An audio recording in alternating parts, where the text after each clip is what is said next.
ఇంగు వేయడం అయింది. మళ్ళీ మెంతిపిండిని ఆ పిండి వేపించేసి ఉదయం చేసి వేసేసాము. ఇంకా లాస్ట్లో మొక్కలు వేస్తున్నాము. సగం ఉంచి సగం వేస్తున్నాము. ఇది అయిపోయాక నూనె వేడి చేసి చల్లారగా నూనె కలుపుతాము. అంతటితో బాగా పూర్తయింది.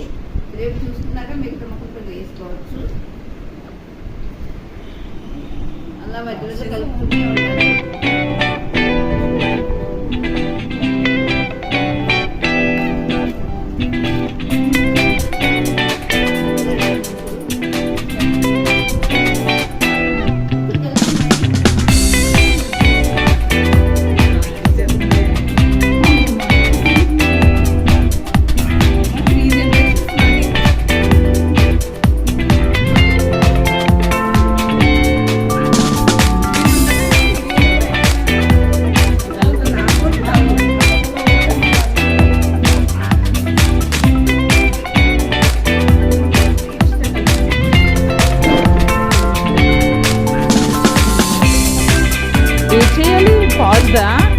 పాజ్ బటనా?